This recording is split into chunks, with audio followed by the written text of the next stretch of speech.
Ladies and gentlemen, President of the United States, Joe Biden. Hello, everyone. How are you? Well, it's great to be here. Before I begin to talk about the whole notion of rebuilding America, I want to talk very briefly about what happened in Nashville. We know the names of the victims. We've seen the initial footage of the attack. 3 children dead, all just 9 years old, including the daughter of the pastor. 3 members of the staff, school custodian, substitute teacher, and the head of school.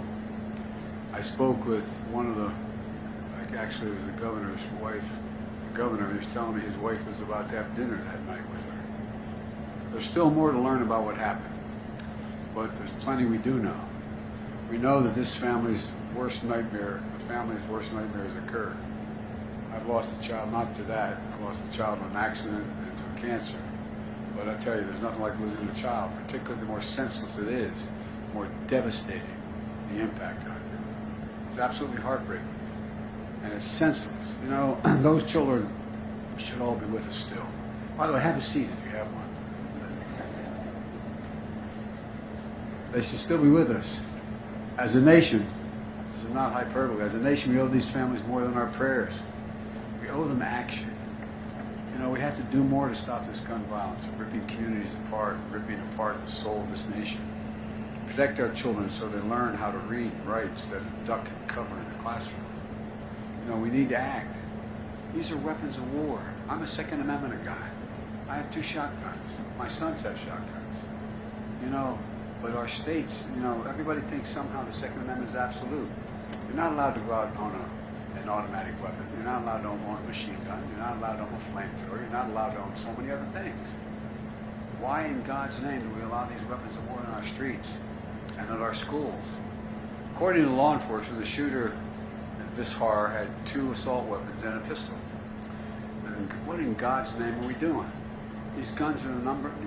This is hard to believe. I never thought when I started my public life that guns would be the #1 killer of children in America. Guns, #1. It's sick. And overwhelmingly, a majority of gun owners agree. We have to do something. Not just everybody, the gun owners agree. There's a moral price to pay for inaction. Last year, we came together to pass the most significant gun safety legislation in 30 years. It was bipartisan. We got it done. And don't tell me we can't do more together. So I again call on Congress to pass the assault weapons ban. Pass it. This should not be a partisan issue. It's a common sense issue. We have to act now. And people say, why do I keep saying this if they're not happening? Because I want you to know who isn't doing it, who isn't helping, to put pressure on them.